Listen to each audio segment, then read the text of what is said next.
എന്താണ് ആ ഒരു വാക്ക് അങ്ങനെ വന്നതെന്നുള്ളത് മനസ്സിലായല്ലോ. ഓക്കെ, വെറുതെ കാണാപ്പാഠം പഠിച്ചുകൊണ്ട് പോകരുത്, എക്സ് ഒഫീഷ്യോ എന്നുള്ള രീതിയിൽ കാണാപ്പാഠം പഠിച്ചുകൊണ്ട് പോകരുത്. വൈസ് പ്രസിഡന്റ് എന്നുള്ള ടോപ്പിക്കിൽ നിന്ന് PSC ഒരുപാട് ചോദ്യങ്ങൾ ഇതിനോടകം തന്നെ ചോദിച്ചു കഴിഞ്ഞു. ഇനിയും വരുന്ന പരീക്ഷകളിൽ നമുക്ക് ഈ ഒരു ടോപ്പിക്ക് ബേസ് ചെയ്ത് ഒരുപാട് ചോദ്യങ്ങൾ നമുക്ക് പ്രതീക്ഷിക്കാം.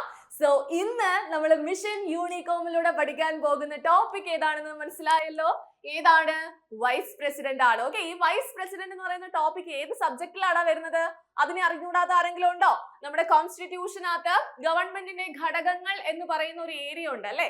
ആ ഒരു ഏരിയയിൽ എക്സിക്യൂട്ടീവ്, ലെജിസ്ലേച്ചർ, ജുഡീഷ്യറി എന്നീ പറയുന്ന വിഭാഗങ്ങളെ പറ്റി നമ്മൾ പഠിക്കും. അതില് എക്സിക്യൂട്ടീവ് വിഭാഗത്തിൽ വരുന്ന ഒരു പോസ്റ്റ് ആണ് ഏത്? വൈസ് പ്രസിഡന്റ് എന്ന് പറയുന്നത്. സോ ഈ ഒരു ടോപ്പിക്ക് ബേസ് ചെയ്ത് ഇപ്പോ ലോ ലെവൽ തൊട്ട്, അതായത് ഒരു LGS 10th 12th degree level, degree mains പരീക്ഷകൾക്ക് വരെ ഇതിൽ നിന്ന് ക്വസ്റ്റ്യൻസ് ചോദിച്ചിട്ടുണ്ട്. അതുകൊണ്ട് നിങ്ങൾക്ക് ഈ ഒരു ക്ലാസ് കേൾക്കുന്നതിലൂടെ എല്ലാ പരീക്ഷകൾക്കും പോയി ഈ ഒരു ടോപ്പിക്ക് ബേസ് ചെയ്ത് ക്വസ്റ്റ്യൻ വന്നാൽ ആൻസർ ചെയ്യാനായിട്ട് സാധിക്കും കേട്ടോ. എന്റെ കൂടെ ആദ്യം മുതൽ അവസാനം വരെ കേട്ട് പഠിച്ചു വരാനായിട്ട് ശ്രമിക്കുക. ഇനി ഒരു കാര്യം പറയട്ടെ, ഈ ഒരു ടോപ്പിക്ക് ബേസ് ചെയ്ത് സിമ്പിൾ ലെവലിലുള്ള ക്വസ്റ്റ്യൻസും ചോദിക്കാറുണ്ട്, അതായത് ഒബ്ജക്റ്റീവ് തരത്തിലുള്ള ക്വസ്റ്റ്യൻസ് ചോദിക്കാറുണ്ട്. അതുപോലെ തന്നെ എന്താണ്, കുറച്ചും കൂടെ ആ ഒരു ഹൈ ലെവലിലേക്ക് സ്റ്റേറ്റ്മെന്റ് തരത്തിലുള്ള ക്വസ്റ്റ്യൻസ് ചോദിക്കാറുണ്ട്. മെയിനായിട്ട് നമ്മൾ സിവിക്സിനകത്താണ്, പ്രിലിംസ് പരീക്ഷയിൽ സിവിക്സിനകത്താണ് ഉൾപ്പെട്ട് വരുന്നത്. അല്ലാതെ നമുക്ക് കോൺസ്റ്റിറ്റ്യൂഷനകത്ത് കൂടി ഇൻക്ലൂഡഡ് ആയിട്ട് വരുന്ന ഒരു ഏരിയ തന്നെയാണ്. നമ്മൾ മെയിൻസിലേക്ക് പോകുമ്പോൾ ആ സിവിക്സ് എന്നുള്ളത് മാറി കോൺസ്റ്റിറ്റ്യൂഷൻ ആവും. കോൺസ്റ്റിറ്റ്യൂഷനകത്ത് എന്ത് വരുന്നു?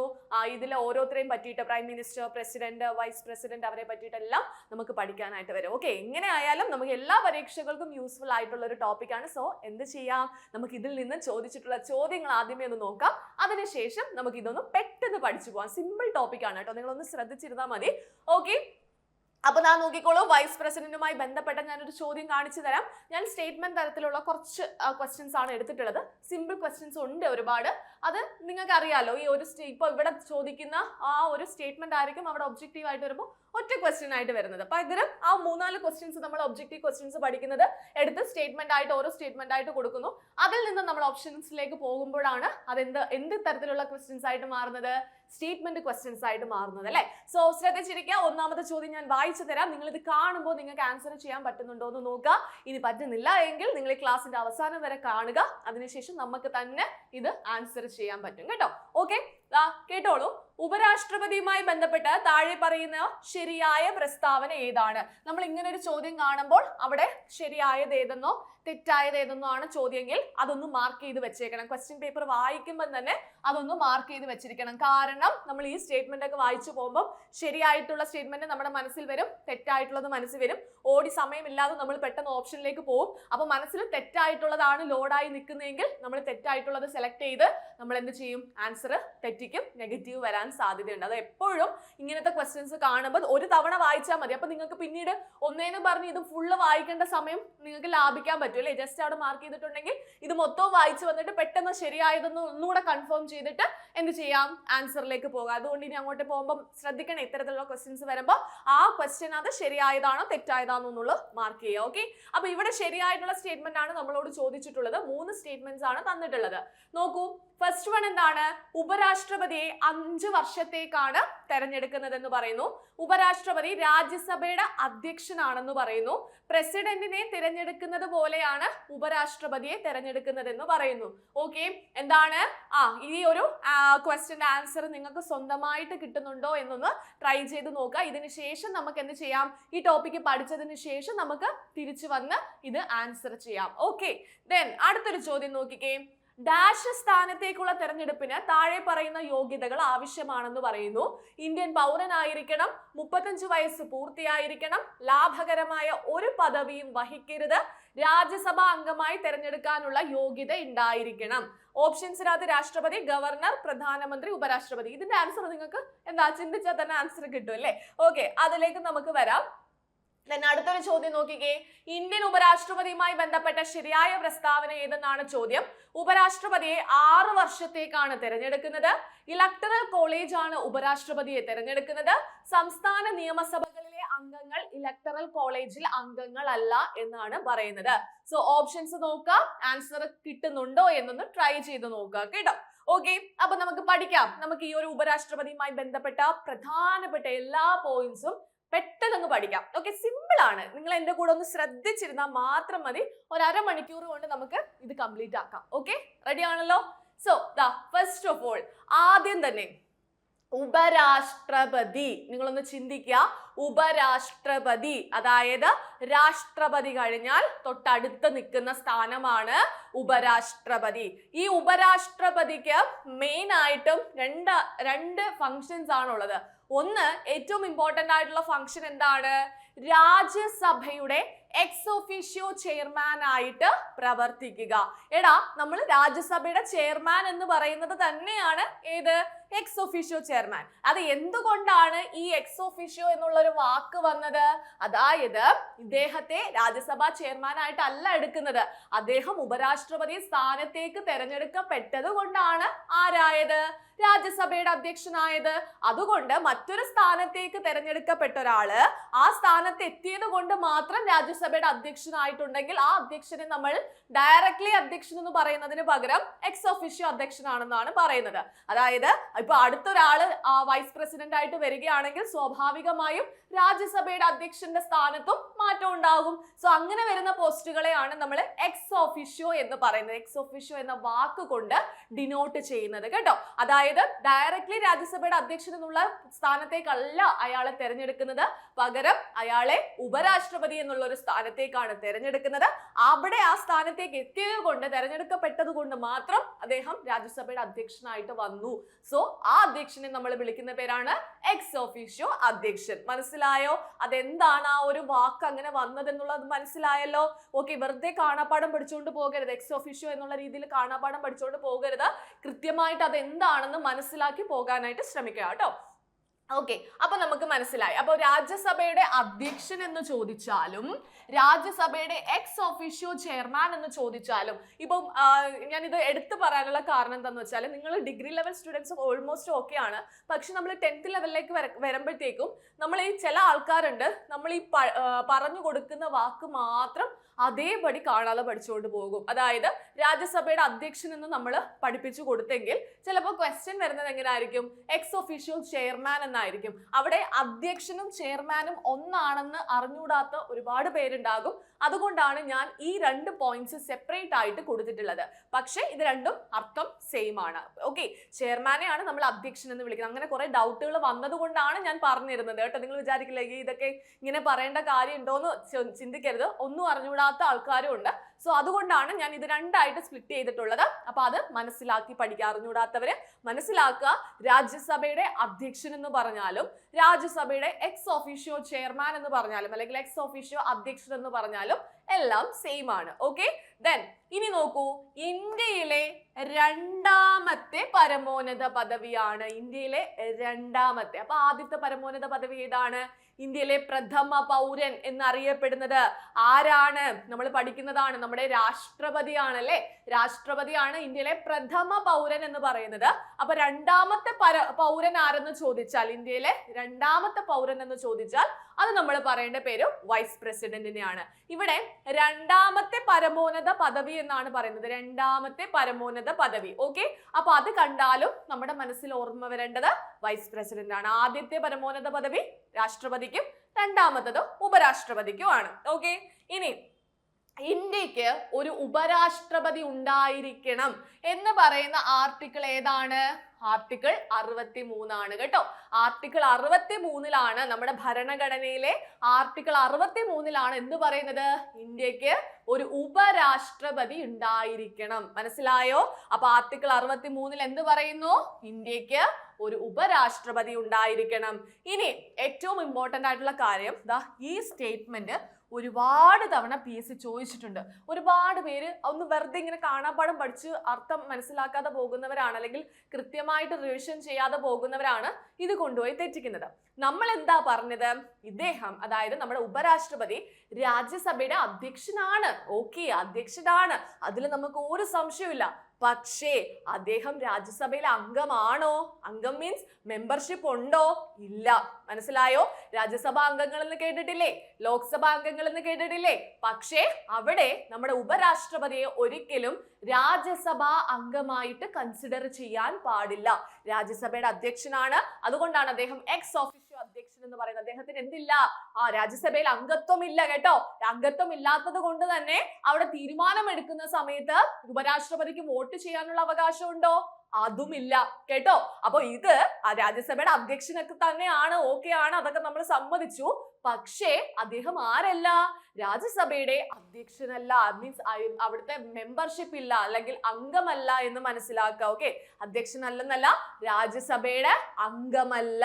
ഓക്കെ, രാജ്യസഭയുടെ അംഗമല്ല, അതുകൊണ്ട് തന്നെ സഭയില് വോട്ടവകാശവുമില്ല. അപ്പൊ തീരുമാനങ്ങൾ എടുക്കുമ്പോൾ അവിടെ ഭൂരിപക്ഷമൊക്കെ നോക്കത്തില്ലേ? സോ ഇദ്ദേഹത്തിന്റെ വോട്ട് അവിടെ കൺസിഡർ ചെയ്യത്തില്ല, ആൾക്ക് വോട്ട് ചെയ്യാനും പറ്റത്തില്ല കേട്ടോ. മനസ്സിലായോ? അപ്പോ എന്തൊക്കെയാണ് നമ്മൾ പഠിച്ചത്? നമ്മൾ പഠിച്ചു ആദ്യം വൈസ് പ്രസിഡന്റ് എന്ന് കേൾക്കുമ്പോൾ, ഉപരാഷ്ട്രപതി എന്ന് കേൾക്കുമ്പോൾ നമ്മുടെ മനസ്സിൽ വരേണ്ടത് രാജ്യസഭയുടെ അധ്യക്ഷന്റെ സ്ഥാനത്ത് ആ നടുക്ക് കസേരയിട്ട് ഇങ്ങനെ ഇരിക്കുന്നു. ഉപരാഷ്ട്രപതി ഇരിക്കുന്നത് കണ്ടിട്ടില്ലേ? വാർത്തകളിലൊക്കെ കണ്ടിട്ടില്ലേ? സോ ഇങ്ങനെ ഇരിക്കുന്നു. ഓക്കെ, അപ്പൊ അതാരാണ്? നമ്മുടെ വൈസ് പ്രസിഡന്റ് ആണ്. ഇനി വൈസ് പ്രസിഡന്റിന് അവിടെ വോട്ടവകാശമുണ്ടോ? ഇല്ല. കാരണം എന്താണ്? അദ്ദേഹം സഭയിൽ അംഗമല്ല, അദ്ദേഹത്തിന് അംഗത്വമില്ല, അദ്ദേഹത്തിന് മെമ്പർഷിപ്പ് ഇല്ല. ഓക്കെ, ഇനി അദ്ദേഹത്തിന്റെ പദവി എന്താണ്? ആ ഒരു പൊസിഷൻ എന്താണെന്ന് ചോദിച്ചാൽ നമ്മുടെ ഇന്ത്യയിലെ രണ്ടാമത്തെ പരമോന്നത പദവിയാണ്. എത്രാമത്തെയാണ്? രണ്ടാമത്തെ പരമോന്നത പദവിയാണ്. ഇനി ഏത് ആർട്ടിക്കിളിലാണ്, ഭരണഘടനയുടെ ഏത് ആർട്ടിക്കിളിലാണ് ഇന്ത്യക്ക് ഒരു ഉപരാഷ്ട്രപതി ഉണ്ടായിരിക്കണമെന്ന് പ്രതിപാദിക്കുന്നതെന്ന് ചോദിച്ചാൽ ആർട്ടിക്കിൾ 63 ആണ്. ഏതാണ്? ആർട്ടിക്കിൾ 63 ആണ്.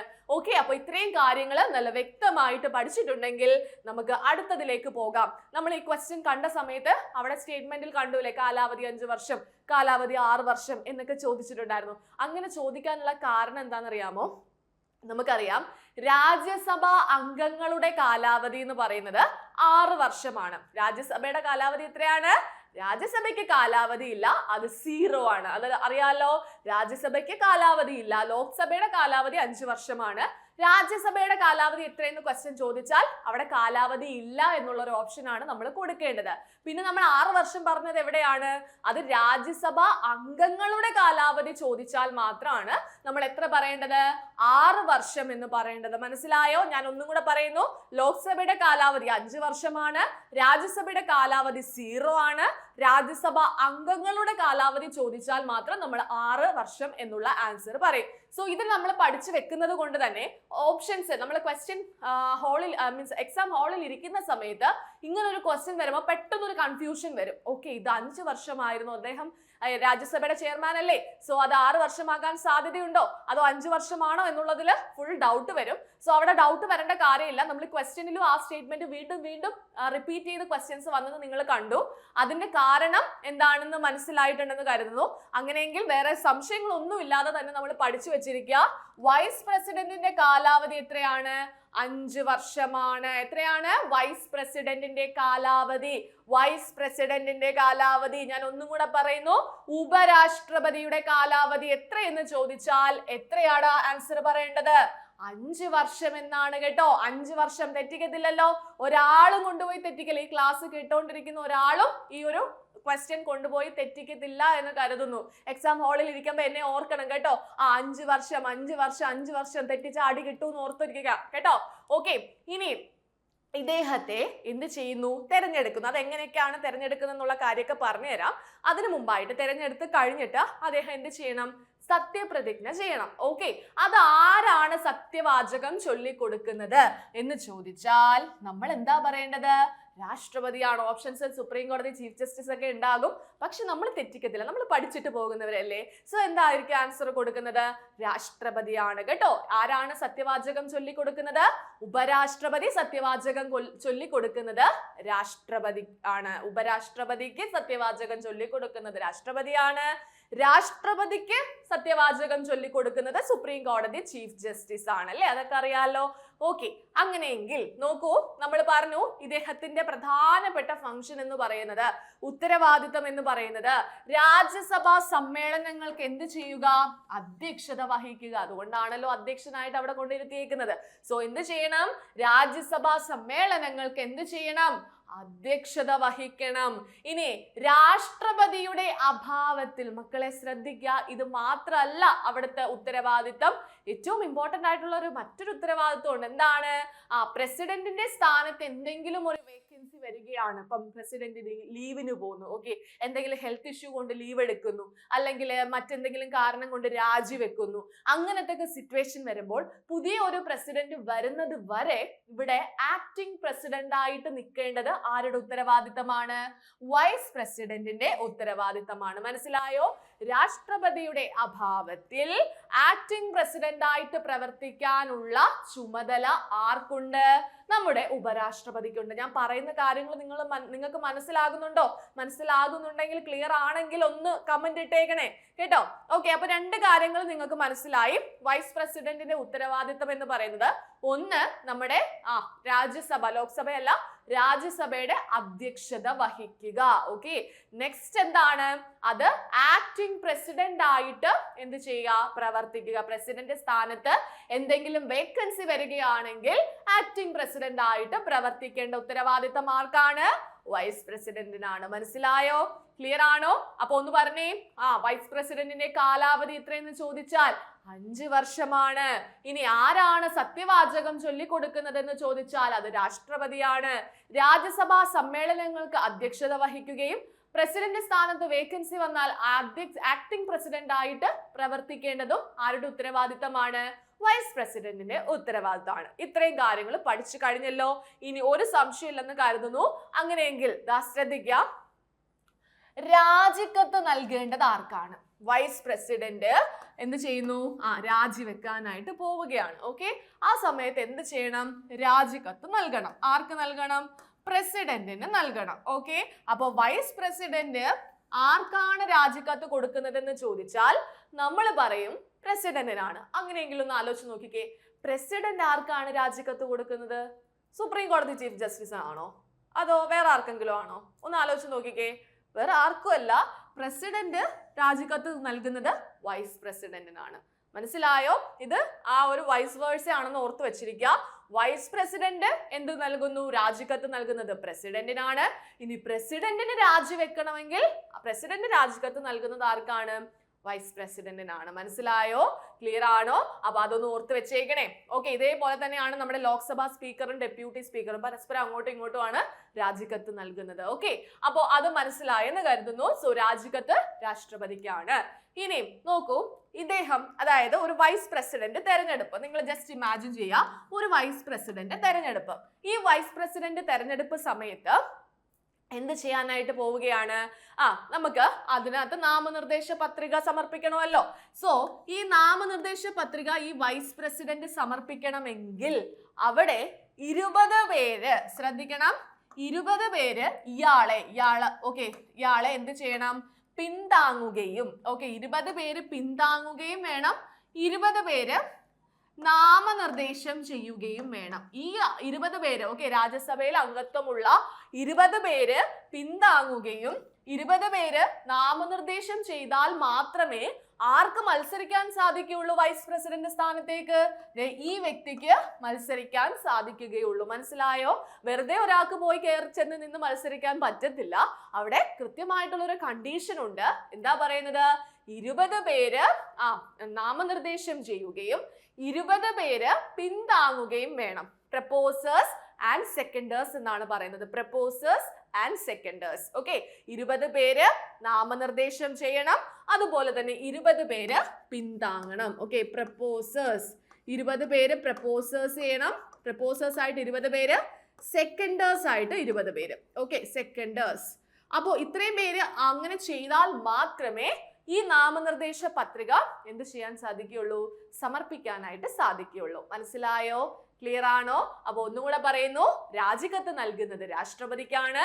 നാമനിർദ്ദേശ പത്രികയിൽ 20 പേർ നിർദ്ദേശിക്കുകയും 20 പേർ പിന്താങ്ങുകയും വേണം. അപ്പൊ ഒന്ന് ആലോചിച്ച് നോക്കിക്ക, ആ ഒരു പ്രസിഡന്റ് തെരഞ്ഞെടുപ്പിൽ ഇപ്പോൾ ഒരാൾക്ക് പ്രസിഡന്റ് ആയിട്ട് മത്സരിക്കണമെങ്കിൽ ആ നാമനിർദ്ദേശ പത്രികയിൽ എത്ര പേര് പ്രപ്പോസേഴ്സ് ആയിട്ടും എത്ര പേര് സെക്കൻഡേഴ്സ് ആയിട്ടും ഒപ്പുവെക്കണം? ഒന്ന് ആലോചിച്ച് നോക്കിക്കേ. പ്രസിഡന്റ് തെരഞ്ഞെടുപ്പ് ആണെങ്കിൽ പ്രസിഡന്റ് ആയിട്ട് മത്സരിക്കാൻ പോവുകയാണ്, ഞാനിപ്പോ രാഷ്ട്രപതി ആയിട്ട് മത്സരിക്കാൻ പോവാണ്. ആ സമയത്ത് എനിക്ക് നാമനിർദ്ദേശം മത്സരിക്കണമെങ്കിൽ എന്ത് ചെയ്യണം? നാമനിർദ്ദേശ പത്രിക സമർപ്പിക്കണം. ആ നാമനിർദ്ദേശ പത്രികയിൽ 50 പേര് നിർദ്ദേശിക്കുകയും 50 പേര് പിന്താങ്ങുകയും ചെയ്താൽ മാത്രമേ എനിക്ക് നാമനിർദ്ദേശ പത്രിക എന്ത് ചെയ്യത്തുള്ളൂ, അവര് അത് അക്സെപ്റ്റ് ചെയ്യത്തുള്ളൂ. മനസ്സിലായോ? അപ്പൊ രാഷ്ട്രപതി ആണെങ്കിൽ 50-50 ആണ്, വൈസ് പ്രസിഡന്റ് ആണെങ്കിൽ അല്ലെങ്കിൽ ഉപരാഷ്ട്രപതി ആണെങ്കിൽ 20-20 ആണെന്ന് ഓർത്ത് വെച്ചിരിക്കുക. മറന്നു പോകല്ലേ, ഇതൊക്കെ ഒരുപാട് തവണ ചോദിച്ചിട്ടുണ്ട് കേട്ടോ. ഞാൻ വളരെ കുറച്ച് ക്വസ്റ്റ്യൻസ് എടുത്തോളൂ, പക്ഷേ ഈ ടോപ്പിക്കിൽ നിന്ന് ഒരുപാട് ചോദ്യങ്ങൾ PSC ചോദിച്ചിട്ടുണ്ട്. ഓക്കെ, ക്ലിയർ ആണോ? അപ്പൊ നാമനിർദ്ദേശ പത്രികയുടെ കാര്യം നിങ്ങൾക്ക് ക്ലിയർ ആയെന്ന് കരുതുന്നു. ദെൻ അടുത്ത നോക്കിക്കേ, ഈ തിരഞ്ഞെടുപ്പിനെ പറ്റി നമ്മൾ ക്വസ്റ്റ്യൻ കണ്ടായിരുന്നു. ഇലക്ടറൽ കോളേജില് എന്താ നിയമസഭാ അംഗങ്ങൾ അംഗമല്ല എന്നുള്ള രീതിയിലൊക്കെ നമ്മളൊരു ഓപ്ഷൻ സ്റ്റേറ്റ്മെന്റ് കണ്ടു. സോ നമുക്ക് ആ ഇലക്ടറൽ കോളേജിനെ പറ്റിയിട്ടൊന്ന് പഠിച്ചാലോ? ശ്രദ്ധിച്ചിരിക്കോ? എടാ എന്താണ് ഇലക്ടറൽ കോളേജ്? അത് ഏതോ ഒരു കോളേജ് ആണെന്നൊന്നും പോയി പഠിച്ചോണ്ട് പോവരുത് കേട്ടോ. ഇലക്ടറൽ കോളേജ് എന്ന് പറയുന്നത് ഇവരെ തെരഞ്ഞെടുക്കുന്നതിന് വേണ്ടിയിട്ടുള്ള ഒരു ഗ്രൂപ്പ് ഓഫ് പീപ്പിൾസ്. ഓക്കെ, ഒരു ഗ്രൂപ്പ് ഓഫ് പീപ്പിളിനെയാണ് എന്തെന്ന് പറയുന്നത് ഇലക്ടറൽ കോളേജ് എന്ന് പറയുന്നത്. പ്രസിഡന്റിന്റെ കേസിലും വൈസ് പ്രസിഡന്റിന്റെ കേസിലും നമ്മൾ ഈ ഒരു ടേം യൂസ് ചെയ്യാറുണ്ട് കേട്ടോ. ഒരു ഗ്രൂപ്പ് ആൾക്കാർ, അത് ഏതോ കാറ്റഗറിയിൽ അവരുടെ സ്പെഷ്യൽ ആയിട്ട് കണ്ടീഷൻസ് ഉണ്ട്, ആ കണ്ടീഷൻസ് സാറ്റിസ്ഫൈ ചെയ്യുന്ന ഒരു ഗ്രൂപ്പ് ഓഫ് ആൾക്കാരെയാണ് നമ്മൾ എന്തെന്ന് പറയുന്നത് ഇലക്ടറൽ കോളേജ് എന്ന് പറയുന്നത്. ഇവരെ തെരഞ്ഞെടുക്കുന്നതിന് വേണ്ടി, ഇവരെ എലക്ട് ചെയ്യുന്നതിന് വേണ്ടി മാത്രം കോൺസ്റ്റിറ്റ്യൂട്ട് ചെയ്യുന്ന ആ ഒരു ഗ്രൂപ്പിനെയാണ് നമ്മൾ ഇലക്ടറൽ കോളേജ് എന്ന് പറയുന്നത്. ഓക്കെ, അപ്പൊ ഇവിടെ ശ്രദ്ധിക്കേണ്ട കാര്യം, വൈസ് പ്രസിഡന്റ് തെരഞ്ഞെടുപ്പിനകത്ത് ആരുണ്ട്? ഇലക്ടറൽ കോളേജ് ഉണ്ട്. ഓക്കെ, ഇനി ഈ ഇലക്ടറൽ കോളേജിൽ ആരൊക്കെ ഇൻക്ലൂഡഡ് ആണ്, ആരൊക്കെ ഉൾപ്പെട്ടിട്ടുണ്ട് എന്ന് നമ്മളൊന്ന് മനസ്സിലാക്കണ്ടേ?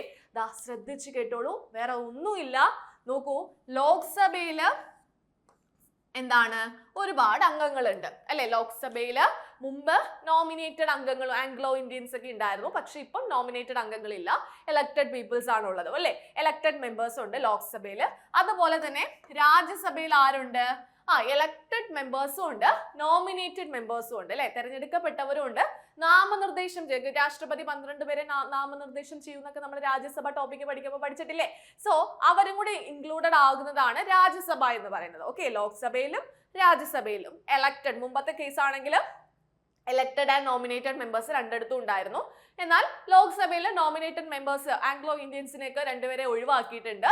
ദെൻ ഇപ്പോൾ ലോക്സഭയിലെയും രാജ്യസഭയിലെ, പക്ഷെ നമ്മൾ ആ ഒരു കണ്ടീഷൻ പറയുമ്പോൾ നമുക്ക് നമ്മുടെ ഭരണഘടനയിൽ എഴുതി വെച്ചിരിക്കുന്ന ആ സെയിം കണ്ടീഷൻ അങ്ങ് പറഞ്ഞു പോയാൽ മതി. അതിനകത്ത് ഇതുവരെ തിരുത്ത് വന്നിട്ടില്ല. ഓക്കെ, എന്നിരുന്നാലും നമ്മൾ എന്ത് പറയാം, നമുക്ക് ലോക്സഭയിലെയും രാജ്യസഭയിലെയും തെരഞ്ഞെടുക്കപ്പെട്ടതും നാമനിർദ്ദേശം ചെയ്യപ്പെട്ടതുമായിട്ടുള്ള എല്ലാ അംഗങ്ങളും ആരാണ്? വൈസ് പ്രസിഡന്റ് തെരഞ്ഞെടുപ്പില് ഇലക്ടറൽ കോളേജിൽ ഉൾപ്പെടുന്നവരാണ്. മനസ്സിലായോ?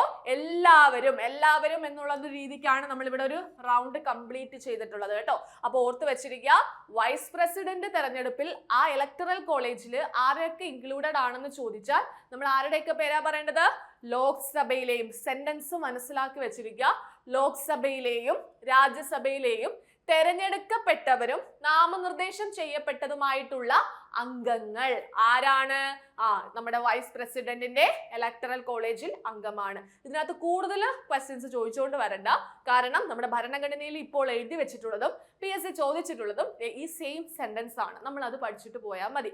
ഈ സെന്റൻസ് ആണ് അവിടുത്തെ കണ്ടീഷൻ ആയിട്ട് കൊടുത്തിരിക്കുന്നത്. ഓക്കെ, സോ കണ്ടീഷനകത്ത് റിയാലിറ്റിയിൽ ചിലപ്പോൾ ചേഞ്ചസ് വന്നിട്ടുണ്ടാകും, പക്ഷേ എന്താണ് അതിന് ആ എഴുതി വെച്ചിരിക്കുന്ന ഡോക്യുമെന്റിനകത്ത് എന്തില്ല, ചേഞ്ചസ് വന്നിട്ടില്ല. ഇപ്പം നമ്മൾ പറയത്തില്ലേ, യഥാർത്ഥത്തിൽ നമ്മുടെ ഭരണഘടനാ തലവൻ എന്ന് പറയുന്നത് രാഷ്ട്രപതിയാണ് അല്ലെ? പക്ഷേ യഥാർത്ഥത്തിൽ അത് എക്സിക്യൂട്ട് ചെയ്യുന്നത് ആരാണ്? അത് ആക്ഷൻസ് എല്ലാം ചെയ്യുന്നത് ആരാണ്? പ്രൈം മിനിസ്റ്റർ ആണ്. സോ അതേപോലെ തന്നെ എന്താണ് നമ്മുടെ ഭരണഘടനയിൽ എഴുതി വെച്ചിരിക്കുന്ന കാര്യം ഇങ്ങനെയാണ്. സോ PSCയുടെ ആൻസറും ഇങ്ങനെയാണ്. സോ ഇങ്ങനെ പഠിച്ചിട്ട് പോവാട്ടോ. ഓക്കെ, അപ്പൊ ലോക്സഭയിലെയും രാജ്യസഭയിലെയും തെരഞ്ഞെടുക്കപ്പെട്ടവരും നാമനിർദ്ദേശം ചെയ്യപ്പെട്ടവരും എവിടുത്തെ അംഗമാണ്? വൈസ് പ്രസിഡന്റ് തെരഞ്ഞെടുപ്പിൽ അംഗമാണെന്ന് ഓർത്തിരിക്കുക. ഇനി ഏറ്റവും ഇമ്പോർട്ടന്റ് ആയിട്ടുള്ള ഒരു കാര്യം ഇതാണ്, നിയമസഭാ അംഗങ്ങൾക്ക് വോട്ടവകാശം ഇല്ല. മനസ്സിലായോ? പ്രസിഡന്റ് തെരഞ്ഞെടുപ്പിന്റെ കണ്ടീഷൻ വേറെ ആയിരുന്നു, അത് രണ്ടും കൂടെ പറഞ്ഞ് ഞാൻ കൺഫ്യൂഷൻ ആക്കുന്നില്ല. ഇപ്പൊ നിങ്ങൾ ഇത് മനസ്സിലാക്കി വെച്ചിരിക്കുക, വൈസ് പ്രസിഡന്റ് തെരഞ്ഞെടുപ്പിനകത്ത് നിയമസഭാ അംഗങ്ങൾക്ക് ഒരു റോളും ഇല്ല. വൈസ് പ്രസിഡന്റ് രാജ്യസഭയുടെ അധ്യക്ഷനായിട്ടിരിക്കേണ്ടതല്ലേ? പ്രസിഡന്റ് ഇല്ലാത്തപ്പോൾ ആക്ടിംഗ് പ്രസിഡന്റ് ആകേണ്ടതല്ലേ? സോ ലോക്സഭയിലെയും രാജ്യസഭയിലെയും അംഗങ്ങൾക്ക് മാത്രമാണ് വൈസ് പ്രസിഡന്റിനെ തെരഞ്ഞെടുക്കാനുള്ള ആ ഒരു അധികാരം കൊടുത്തിട്ടുള്ളത്. നിയമസഭാ അംഗങ്ങൾക്ക് കൊടുത്തിട്ടില്ല. ഇനിയും നിയമസഭാ അംഗങ്ങൾക്ക് വോട്ടവകാശം കൊടുത്തിട്ടുണ്ട്. എവിടെ? ആരുടെ തെരഞ്ഞെടുപ്പിലാണ്? നമ്മുടെ പ്രസിഡന്റ് തെരഞ്ഞെടുക്കുന്നതിനകത്ത് പ്രസിഡന്റിന്റെ ഇലക്ടറൽ കോളേജിൽ ആര് കൂടി ഇൻക്ലൂഡഡ് ആണ്? നിയമസഭാ അംഗങ്ങൾ കൂടി ഇൻക്ലൂഡഡ് ആണ്. അതേപോലെ ഇവിടെ നാമനിർദ്ദേശം ചെയ്യപ്പെട്ടവർക്ക് അവിടെ റോൾ ഇല്ല. എലക്ടഡ് ആയിട്ടുള്ള മെമ്പേഴ്സും ഇവിടുത്തെ എലക്ടഡ് ആയിട്ടുള്ള മെമ്പേഴ്സും കൂടെ ഉൾപ്പെടുന്നതാണ് ഏത്? നമ്മുടെ പ്രസിഡന്റിന്റെ ഇലക്ടറൽ കോളേജ് എന്ന് പറയുന്നത്. സോ ഇതും കൂടെ ഇപ്പൊ ആക്കണ്ട, ഇപ്പൊ ജസ്റ്റ് നിങ്ങൾ ഇത് പഠിച്ചു വെച്ചിരിക്കുക. വൈസ് പ്രസിഡന്റിന്റെ ഇലക്ടറൽ കോളേജിനകത്ത് ലോക്സഭയിലെയും രാജ്യസഭയിലെയും തെരഞ്ഞെടുക്കപ്പെട്ടതും നാമനിർദ്ദേശം ചെയ്യപ്പെട്ടതുമായിട്ടുള്ള എല്ലാ അംഗങ്ങളും ഇൻക്ലൂഡഡ് ആണ്. അതുപോലെ തന്നെ നിയമസഭാ അംഗങ്ങൾക്ക് എന്തില്ല? നിയമസഭാ അംഗങ്ങൾക്ക് വോട്ടവകാശം ഇല്ല എന്ന് മനസ്സിലാക്കി വെച്ചിരിക്കുക. ക്ലിയർ ആണോ? മനസ്സിലായോ? ഓക്കെ ആണോ? ഓക്കെ ആണോ? ശരി. അങ്ങനെയെങ്കിൽ ഇവിടുത്തെ യോഗ്യത കൂടി ഒന്ന് മനസ്സിലാക്കണേ. നിങ്ങൾ ഒരു ക്വസ്റ്റ്യൻ കണ്ടായിരുന്നു അല്ലെ? യോഗ്യത തന്നിട്ട് ഇത് ഏത് പോസ്റ്റുമായി ബന്ധപ്പെട്ടതാണെന്ന് ചോദിച്ചിട്ടുണ്ടായിരുന്നു അല്ലെ? സോ എന്താണ്, നമുക്ക് ഒരു വ്യക്തിക്ക് വൈസ് പ്രസിഡന്റ് ആകണമെങ്കിൽ അവിടെ കൃത്യമായിട്ടുള്ള ഒരു ക്വാളിഫിക്കേഷൻ പറഞ്ഞിട്ടുണ്ട്. എന്താണ് ആ ക്വാളിഫിക്കേഷൻ? നോക്കിക്കേ, ഇന്ത്യൻ പൗരനായിരിക്കണം. എന്താണ്? ഇന്ത്യൻ പൗരനായിരിക്കണം. 35 വയസ്സ് പൂർത്തിയായിരിക്കണം. മക്കളെ 35 35 വയസ്സ് പൂർത്തിയായിരിക്കണം. മാത്രമല്ല ഏറ്റവും ഇമ്പോർട്ടന്റ് ആയിട്ടുള്ള ഒരു യോഗ്യത എന്താണ്? രാജ്യസഭ അംഗമാകുന്നതിനുള്ള യോഗ്യത ഉണ്ടായിരിക്കണം. ഇതും കണ്ടിട്ട് കുറെ പേര് പോയി രാജ്യസഭ അംഗമാണെന്ന് പറയും. പക്ഷെ അങ്ങനെയല്ല, നമ്മളെ കണ്ടീഷനകത്ത് പറഞ്ഞിരിക്കുന്നത് ഇങ്ങനെ മാത്രമാണ്. രാജ്യസഭ അംഗമാകുന്നതിനുള്ള യോഗ്യത ഉണ്ടായിരിക്കണം. രാജ്യസഭ അംഗമാകുന്നതിനുള്ള യോഗ്യത ഉണ്ടായിരിക്കണം. ഭരണഘടനയിലേക്ക് വരുമ്പോൾ ഇങ്ങനെയുള്ള സെന്റൻസുകൾ മാത്രം നിങ്ങൾ കോൺസെൻട്രേറ്റ് ചെയ്ത് പഠിച്ചാൽ മതിയാകും. അപ്പൊ അവിടെ നിന്നാണ് കൂടുതലും ക്വസ്റ്റ്യൻസ് ചോദിക്കുന്നത്. മറ്റുള്ള സബ്ജക്റ്റുകളിൽ വെച്ച് ഡീപ്പായിട്ട് അകത്ത് പോയി തുറന്ന് ക്വസ്റ്റ്യൻസ് ഒന്നും ചോദിക്കത്തില്ല. നമ്മൾ ബേസ് ആയിട്ട് പഠിച്ചിട്ട് പോയാൽ പോലും നമുക്ക് ഭരണഘടന, സിവിക്സ് ഏരിയാസിൽ നിന്നും ഫുൾ മാർക്ക് നേടാനായിട്ട് സാധിക്കും കേട്ടോ. ഓക്കെ, അപ്പോ യോഗ്യത നമ്മൾ പഠിച്ചു എന്ന് പറഞ്ഞേ. എന്തൊക്കെയാണ് യോഗ്യത? ഇന്ത്യൻ പൗരനായിരിക്കണം, 35 വയസ്സ് പൂർത്തിയായിരിക്കണം, രാജ്യസഭ അംഗമാകുന്നതിനുള്ള യോഗ്യത ഉണ്ടായിരിക്കണം കേട്ടോ. മറ്റേത് സ്പീക്കറുടെ കേസിൽ ലോക്സഭ അംഗമാകുന്നതിനുള്ള യോഗ്യത ആണ് ഉണ്ടാകേണ്ടത്. ഓക്കെ, അപ്പൊ ഇവിടെ എന്താണ്? രാജ്യസഭ അംഗമാകുന്നതിനുള്ള യോഗ്യത ഉണ്ടാകണം. സ്പീക്കറുടെ കേസിലല്ല, പ്രസിഡന്റിന്റെ കേസിൽ. ഓക്കെ, അപ്പൊ ഇവിടെ വൈസ് പ്രസിഡന്റിന്റെ കേസിൽ നമ്മൾ എന്താ പറയേണ്ടത്? രാജ്യസഭ അംഗമാകുന്നതിനുള്ള യോഗ്യത ഉണ്ടായിരിക്കണം. ഇനി മറ്റൊരു കാര്യം, ഏറ്റവും ഇമ്പോർട്ടന്റ് ആയിട്ടുള്ള കാര്യം, ഇന്ത്യൻ ഗവൺമെന്റിലോ സംസ്ഥാന സർക്കാരിലോ തദ്ദേശ സ്ഥാപനങ്ങളിലോ ലാഭകരമായ പദവികൾ വഹിക്കുവാൻ പാടുള്ളതല്ല. അങ്ങനെ ലാഭകരമായ പദവികൾ വഹിക്കുന്ന ഒരു വ്യക്തിയെ എന്ത് ചെയ്യത്തില്ല? ഗവൺമെന്റിന്റെ ഏതെങ്കിലും ഒരു സെക്ടറിൽ ലാഭകരമായിട്ടുള്ള പദവി വഹിക്കുന്ന ഒരു വ്യക്തിയെ വൈസ് പ്രസിഡന്റ് ആയിട്ട് തെരഞ്ഞെടുക്കത്തില്ല എന്ന് മനസ്സിലാക്കി വെച്ചിരിക്കുക. ക്ലിയർ ആണോ? ബോറടിക്കുന്നുണ്ടോ? പറയുന്നത് ബോറടിക്കുന്നുണ്ടോ? ഒന്നും കൂടെ ഒന്ന് ശ്രദ്ധിച്ചേ. യോഗ്യത എന്താ നമ്മൾ പറഞ്ഞത്? ഇന്ത്യൻ പൗരൻ, 35 വയസ്സ്, രാജ്യസഭാ അംഗം. അതുപോലെ തന്നെ ലാഭകരമായ പദവികൾ വഹിക്കുവാൻ പാടുള്ളതല്ല. ഓക്കെ, ഇനി വോട്ടെടുപ്പ് രീതിയിലേക്ക് വരാം. മക്കളെ ശ്രദ്ധിക്കണേ, ഇമ്പോർട്ടന്റ് ആണ്. വോട്ടെടുപ്പ് രീതി എന്ന് പറയുന്നത് ആനുപാതിക പ്രാതിനിധ്യ സംവിധാനമാണ്. ശ്രദ്ധിക്കുക, അതിനെ നമ്മൾ പ്രപ്പോർഷണൽ റെപ്രസെന്റേഷൻ എന്നാണ് പറയുന്നത്. നമ്മൾ സാധാരണ ഇപ്പം ഒരു ലോക്സഭാ തെരഞ്ഞെടുപ്പ് അല്ലെങ്കിൽ നമ്മുടെ കോർപ്പറേഷൻ, ഒരു തദ്ദേശ സ്വയംഭരണ സ്ഥാപനങ്ങളിലേക്കുള്ള തെരഞ്ഞെടുപ്പ് നമ്മൾ സാധാരണ രീതിയിൽ എന്താ ചെയ്യുന്നത്? ഒരു 3-4 പേരുടെ പേര് കാണും, അവരുടെ ചിഹ്നം കാണും. നമ്മൾ അതിന്റെ നേർക്കുള്ള ഒരു സ്വിച്ചിനകത്ത് പോയിട്ട് എന്ത് ചെയ്യുന്നു? ഇയാൾക്ക് വോട്ടെങ്കിൽ അതിൽ നിൽക്കുന്നു. അതാണ് നമ്മുടെ ഇപ്പോഴത്തെ EV മെഷീൻ ഉപയോഗിച്ചുകൊണ്ടുള്ള ഒരു വോട്ടിംഗ് രീതി എന്ന് പറയുന്നത്. പക്ഷെ ആ രീതിയല്ല ഈ രീതി എന്ന് പറയുന്നത്. ഓക്കെ, പ്രസിഡന്റിനെ തെരഞ്ഞെടുക്കുന്നതും അതുപോലെ തന്നെ വൈസ് പ്രസിഡന്റിനെ തെരഞ്ഞെടുക്കുന്നതും ഈ ഒരു മെത്തേഡിലാണ്, അതായത് പ്രപ്പോർഷണൽ റെപ്രസെന്റേഷനിലൂടെയാണ്. അതെന്താണെന്ന് ഞാൻ പറഞ്ഞു തരാം. അതുപോലെ തന്നെ സിംഗിൾ ട്രാൻസ്ഫറബിൾ വോട്ടാണ്, ഒറ്റ കൈമാറ്റ വോട്ടാണ്, രഹസ്യ വോട്ടെടുപ്പാണ്. അതായത് പബ്ലിക് ആയിട്ട് വോട്ട് ചെയ്യല്ല ചെയ്യുന്നത്, നമ്മൾ സാധാരണ സീക്രട്ട് ബാലറ്റ് യൂസ് ചെയ്തുകൊണ്ടാണ് എന്ത് ചെയ്യുന്നത്? വോട്ടെടുപ്പ് നടത്തുന്നത്. ഓക്കെ, പേഴ്സണൽ ആയിട്ട് ആരെയും കാണിക്കാത്തുള്ള രീതിയിലാണ് വോട്ട് ചെയ്യുന്നത് എന്ന് ഓർത്തു വെച്ചിരിക്കുക. എടാ, ഇത് എന്താ സംഭവം? Proportional representation by means of single transferable vote through secret ballot എന്നാണ് നമ്മൾ അതിനെ മൊത്തത്തിൽ പറയുന്നത്. അതായത് ഫോർ എക്സാമ്പിൾ നോക്കിക്കേ, ഇവിടെ A എന്ന് പറയുന്ന ഒരാള്, B എന്ന് പറയുന്ന ഒരാള്, C, D. ഓക്കെ, ഇവർ 4 പേരാണ് വൈസ് പ്രസിഡന്റ് തെരഞ്ഞെടുപ്പിലേക്ക് മത്സരിക്കുന്നത്. അപ്പൊ ഈ ബാലറ്റ് പേപ്പർ ആണിത്. ഓക്കെ, ഇവർക്ക് നേർക്കായിട്ട് എന്ത് ചെയ്യുന്നു? ഒരു ബോക്സ് തരും. ഓക്കെ, ഒരു ബോക്സ് തരുന്നു. സോ ഇതാണ് നമ്മുടെ ബാലറ്റ് പേപ്പർ. ഓക്കെ, നമ്മുടെ ലോക്സഭാ അംഗങ്ങളും രാജ്യസഭാ അംഗങ്ങൾക്കും വൈസ് പ്രസിഡന്റിനെ തെരഞ്ഞെടുക്കുന്നതിന് വേണ്ടിയിട്ടുള്ള ഒരു സീക്രട്ട് ബാലറ്റ് ആണ് ഇവിടെ തന്നിട്ടുള്ളത്. ഈ ബാലറ്റ് പേപ്പറിനകത്ത് കുറെ ബോക്സുകളുണ്ട്. ഇതെന്താ ചെയ്യുന്നത്? പ്രപ്പോർഷണൽ റെപ്രസെന്റേഷൻ ആണ്. അതായത് ചുമ്മാ ഒരാളെ ടിക്ക് ചെയ്തിട്ട് പോകുന്നതല്ല ചെയ്യേണ്ടത്. അതായത് ഫോർ എക്സാമ്പിൾ എന്റെ ആഗ്രഹം ബി ജയിക്കണമെന്നാണ്.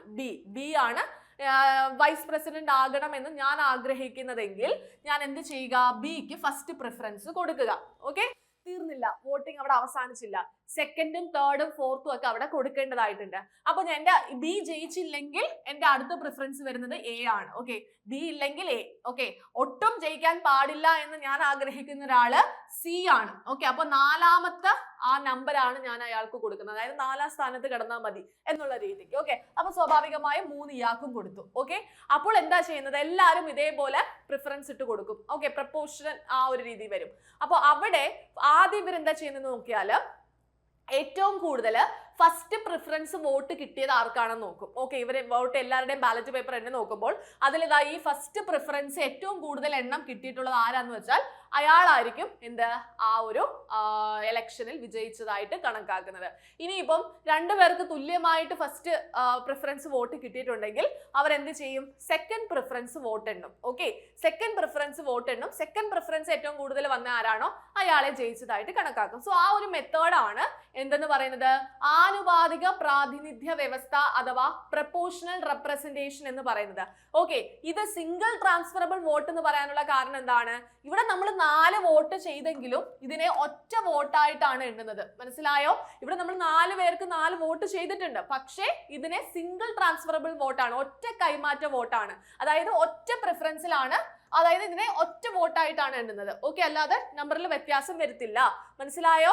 ഒറ്റ കൈമാറ്റ വോട്ട്. അതായത് ഈ ഒരു ബാലറ്റ് പേപ്പറിൽ വോട്ട് ചെയ്ത ഒരാള് മൊത്തത്തിൽ ഒറ്റ വോട്ടായിട്ടാണ് ഇതിനെ കണക്കാക്കുന്നത്. അല്ലാതെ 4 വോട്ടും കൂടെ എണ്ണി നോക്കത്തില്ല. മനസ്സിലായോ? നമ്മൾ അതുകൊണ്ടാണ് ആനുപാതിക പ്രാതിനിധ്യ വ്യവസ്ഥയിലേക്ക് നമ്മൾ പോയത്. അതായത് അതിലെ ഫസ്റ്റ് പ്രിഫറൻസ് വോട്ട് എണ്ണുന്നു, then അത് ഈക്വൽ ആയിട്ട് വന്നാൽ മാത്രം സെക്കൻഡിലേക്ക് പോകുന്നു. സോ ആ ഒരു മെത്തേഡാണ്. ഓക്കെ, സോ അതുകൊണ്ട് തന്നെ ഈ ഒരു ബാലറ്റ് പേപ്പറിൽ നടത്തിയ വോട്ടിനെ ഒറ്റ വോട്ടായിട്ടേ എണ്ണത്തുള്ളൂ എന്ന് മനസ്സിലാക്കി വെച്ചിരിക്കുക. സോ ഇതാണ് നമ്മുടെ വോട്ടെടുപ്പ് രീതി എന്ന് പറയുന്നത്.